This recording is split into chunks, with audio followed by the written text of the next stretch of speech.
Baik, kembali kita akan membahas mengenai apa yang terjadi di Tanjung Ru, Malaysia, Selangor, pemirsa, mengenai 5 pekerja migran Indonesia yang ditembak oleh APMM. Sebenarnya seperti apa kronologi yang terjadi? Kami hadirkan informasinya untuk Anda pemirsa yang coba kami rangkum. Ini adalah kronologi dari WNI yang ditembak di Malaysia versi Kementerian dari P2MI, di mana insiden penembakan di perairan Tanjung Ru, Malaysia terjadi pada Jumat 24 Januari sekitar pukul 3 dini hari waktu Malaysia. 1 orang dilaporkan meninggal dunia dan 4 lainnya ini mengalami luka-luka. Karena ada cukup banyak informasi yang beredar mengenai peristiwa ini, pemirsa. Ada versi dari otoritas Malaysia kemudian yang dirilis atau diinformasikan, yaitu konflik bermula ketika kapal WNI diduga menabrak kapal patroli Agensi Penguat Kuasa Maritim Malaysia atau APMM. Kemudian Direktur Maritim Selangor menerima laporan sebuah kapal terdampar di 0,4 mil laut barat daya Pulau Kare. Dan 2 orang WNI berada di kapal tersebut, 1 korban tewas di tempat, 1 korban luka dikirim ke rumah sakit Klang, 3 korban luka lain dirawat di rumah sakit Sultan Idris Shah di Serdang.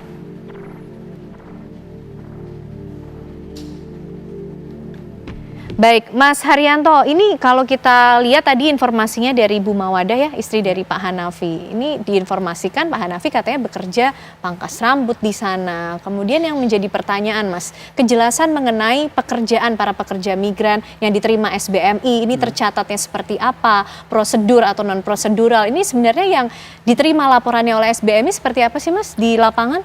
Iya, jadi kan seringkali persoalan pekerja migran di Malaysia ini ketika ada persoalan banyak opini yang dibangun ini terjadi karena unprocedural.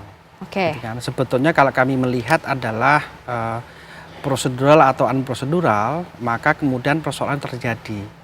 Maka kalau kami lihat adalah ini bagaimana mekanisme diplomatik 2 negara dalam menjalankan MOU yang berlaku ya. Bagaimana kemudian hak warga negara Indonesia terlindungi. Ini satu yang perlu kami tekankan.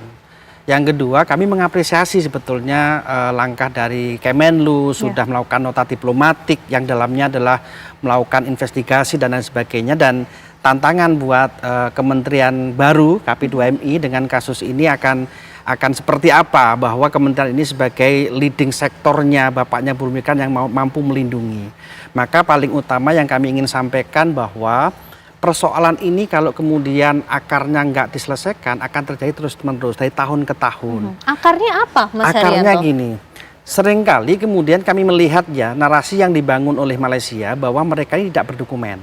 Kemudian ada beberapa narasi yang dibangun di pemerintah Indonesia ini terjadi karena tidak berdokumen atau unprocedural. Akar masalahnya adalah seringkali pekerja migran dijadikan objek yang paling disalahkan, tapi tidak dilihat bahwa terjadinya pekerjaan prosedural ada lingkaran bisnis yang sangat kuat. Sebagai contoh begini, teman-teman tidak akan mampu pergi ke Malaysia tanpa ada orang yang memfasilitasi. Betul, penyalur itu. Penyalurnya, ada kapalnya di sana. Kemudian ada yang mengatur kapal naik kapan, kemudian naik kapalnya. Ada yang mengatur lalu lintasnya. Ada yang mengatur di Malaysianya, kemudian mengatur soal yang tidak pernah disorot adalah siapa yang menggunakan pekerja ini. Maka kemudian salah satu yang paling konkret kami dorongkan adalah ini tidak lagi menjadi kasuistik yang harus berhenti pada malam hari ini, tetapi bagaimana kemudian nota diplomatik yang sudah dikeluarkan oleh pemerintah Indonesia ditindaklanjuti. Salah satunya adalah membuat investigasi mendalam kedua belah negara. Kemudian kalau ditemukan ada kejahatan internasional, transnasional, maka hukum harus ditindakkan di situ. Ini akan menjadi akan kemudian menjaga marwah daripada Indonesia kalau kami katakan ya. Kalau tidak ya sampai kapanpun tahun depan pasti ada lagi. Berulang kembali. Akan berulang, kemudian diselesaikan dengan seberapa kuat sih, kemudian kita akan mencoba untuk menarasikan di dalam media paling 6 bulan selesai, kemudian kasus baru akan berganti kasus. Ini tantangan buat KP2MI baru nih, buat Pak Eko nih dengan kasus ini akan seperti apa ya menjadi bapaknya buruh migran Indonesia. Oke, mungkin langsung dijawab Pak Eko. Ini challenge kemudian yang dihadapi oleh KP2MI untuk betul-betul hadir, ikut mengawal dan menjamin bagaimana keselamatan para pekerja migran Indonesia di balik berbagai catatan ternyata yang cukup banyak, Pak Eko. Ya, terima kasih Mbak. Kami berangkat dari tusi saya sebagai Direktorat Pengawasan, Pencegahan dan Penindakan. Betul. Kalau kasus seperti ini, kami coba mengaitkan bagaimana ke depannya dari fungsi dan peran atau tusi daripada Kementerian Pelindungan Pekerja Migran Indonesia. Kami sudah melakukan upaya-upaya strategi ke depan yang kita lakukan untuk mempersempit atau mengurangi yang dilakukan saudara-saudara kita yang akan bekerja di luar negeri. Upaya yang dilakukan misalnya berkaitan dengan pencegahan. Pencegahan itu berangkat dari mana? Berarti pencegahan itu mulai berangkat dari titik-titik pemberangkatan. Misalnya di bandara, di daerah perbatasan. Nah itu yang memang ke depannya lagi yang memang tugas kita untuk menguatkan lagi. Tapi catatan Mbak di sini, Ya. kita tidak bisa bekerja sendiri. Betul. Karena kita akan melibatkan semua stakeholder yang ada.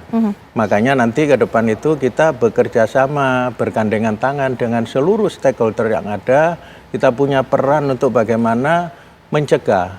Karena kalau sudah kejadian yang seperti ini kan kita sulit. Ya. Kita mau bicara prosedural, karena ini sudah kasuistis.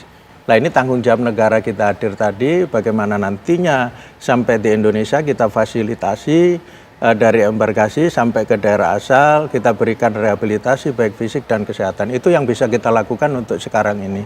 Yang ke depan tadi, pencegahan itu tadi Mbak, dari mulai berangkat, ya tadi Bapak Haryanto sebutkan, itu juga akan berkaitan juga dengan sindikat, tapi ini memang kasusnya panjang. Jadi kasus panjang dan kasus itu merupakan tugas kita ke depan, bagaimana siklus yang ada dalam pencegahan, pengawasan, dan balai penegakan hukum. Karena itu semua akan terkoreksi. Makanya kami di sini mengawasi, bagaimana juga mencegah, termasuk menindak, baik itu pelaku. Tapi yang menindak adalah dari kepolisian nanti. Dari data kita di lapangan, apa itu terlepas kasusnya TPPO akan kami serahkan ke kepolisian. Tapi kita bersama-sama. Jadi di border-border, di perbatasan itu kita lakukan pencegahan. Itu kita juga lakukan juga dengan stakeholder yang lain. Misalnya di sini kerjasama dalam sosialisasi, edukasi, dan migrasi aman. Itu juga kita lakukan. Karena semua upaya yang dilakukan titik-titik itu dalam rangka untuk mencegah. Yang mencegah seperti yang sekarang ini kan kita upaya dari kementerian. Oke, upaya pencegahan pasti harus dilakukan Pak. Tapi dengan kasus yang baru ini, dengan 5 PMI yang kemudian ditembak oleh APMM ini, langkah atau peran serta tanggung jawab dari KP2MI yang sudah bisa dimaksimalkan sampai ranah atau batas mana sih Pak? Batas kami untuk ke luar negeri itu kan kami sementara masih belum punya atase pelindungan. Jadi kita masih tergantung dan koordinasi kerjasama yang ada dengan kawan-kawan kita yang ada di luar negeri. Satu, kita dengan Kementerian Luar Negeri yang dalam hal ini di KBRI. Yang kedua, dengan atase kepolisian yang berkaitan dengan kasus yang seperti ini. Itu yang bisa kita lakukan. Karena kalau sementara kita belum ada atase pelindungan nantinya ke depan, rencana memang kalau bisa terlaksana itu ke depan bisa ada atase pelindungan, dia disitulah akan punya peran keberadaan kita dari KP2M ini secara lebih jauh.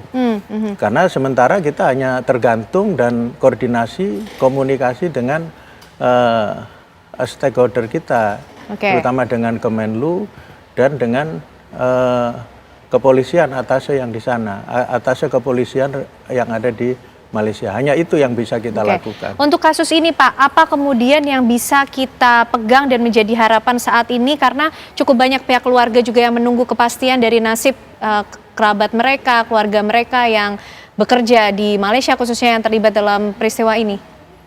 Kita akan ikuti terus Mbak, kita akan ikuti terus kasus ini, kita akan koordinasi terus sampai sejauh mana penanganannya. Kalau memang nanti sejauh itu belum ada progres yang jelas dan sebagainya, nanti kita laporkan ke Pak Menteri, ya kita turun ke lapangan yang dari kementerian di sana sampai sejauh mana kasus itu ditangani. Karena kita akan turun dan kita akan kawal. Nanti saya laporkan ke Pak Menteri untuk dievaluasi dan kasih sejauh mana tindak lanjut kasus itu, bagaimana penanganannya. Tapi Oke. gini Pak, Baik, Pak Eko silakan, Mas boleh Herianto. satu. Jadi kami ada ketakutan dengan peristiwa yang lalu-lalu ya. Misalkan kita bicara Wilfried Soik.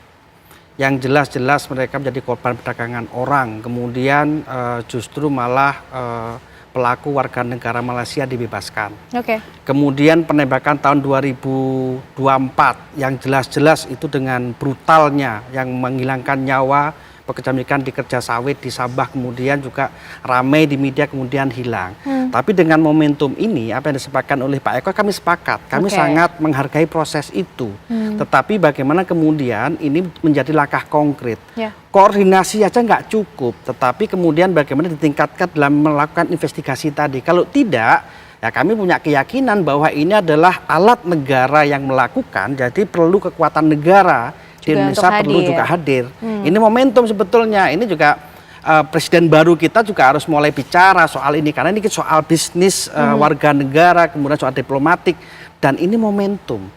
Kejadiannya adalah ketika Menteri KP2MI sama presiden ada di Malaysia. Ini adalah marwah Indonesia sangat dipermalukan di publik. Bukan suatu kebetulan berarti ya Mas, ya, justru kami ini merasakan ini bukan suatu kebetulan karena trennya selalu begitu dalam konteks Indonesia Malaysia. Jadi artinya pertemuan ini, kehadiran Presiden Prabowo di Malaysia juga betul-betul menjadi momentum untuk bisa memastikan keselamatan para pekerja migran Indonesia. Itu yang harus dijalan diplomatik. juga. Jalankan MOU yang sudah ada antara Indonesia dengan Malaysia. Kalau memang MOU nggak kuat, lakukan evaluasi. Karena migrasi itu nggak bisa berdiri sendiri. Ada kebutuhan orang bekerja di Malaysia, ada kebutuhan orang Malaysia yang membutuhkan pekerja dari Indonesia. Itu yang harus diangkat oleh Pak Presiden di dalam momentum kasus ini, jadikan perbaikan ke depan. Baik Pak Eko, mungkin menutup ada yang ingin disampaikan lagi mengenai peristiwa ini khususnya, dan tentunya langkah ke depan yang akan dilakukan KP2MI sehingga kita sama sekali tidak berharap peristiwa ini menjadi berulang saja kemudian seperti itu Pak Eko. Ya, terima kasih Mbak. Jadi kami tetap berharap kepada saudara-saudara saya atau warga negara Indonesia yang akan berangkat ke luar negeri, kami tetap berpesan menggunakan prosedur secara benar atau secara prosedural. Kami tidak berbicara prosedur dan bersyarat. Saya berharap itu secara prosedural, karena dengan prosedural itu akan mendapat jaminan, baik itu jaminan hak daripada pekerja migran atau jaminan yang lain, pendampingan dan lain sebagainya. Jadi kami berharap tetap menggunakan prosedur yang benar. Karena dengan prosedur yang benar itu akan terlindungi daripada hak-hak pemenuhan daripada mereka. Yang berkaitan dengan kasus ini, kami akan terus bekerja sama, berkoordinasi dengan Kementerian Luar Negeri, dalam hari ini KBRI dan atas kepolisian, karena memang itu ranahnya beliau-beliau semua di sana. Kami tidak bisa berbuat jauh untuk melangkah ke sana, tapi kami juga bisa nanti ke depan bisa melaksanakan supervisi kalau memang progresnya nanti ke depan itu belum ada. Tapi batas supervisi itu kan kita tidak bisa masuk terlalu jauh karena itu kan di penyidikan yang lain. Tetap kita akan bersama-sama dengan kementerian dan atasnya di sana untuk mengikuti progresnya itu. Terima kasih, Mbak. Baik, tentu kita kawal betul bagaimana proses investigasi dan juga penindakan secara tegas. Butuh negara hadir untuk bisa ikut menjamin keselamatan dari setiap nyawa pekerja migran Indonesia. Terima kasih Mas Herianto, Pak Eko juga terima kasih malam hari ini sudah bergabung bersama kami di Apa Kabar Indonesia Malam.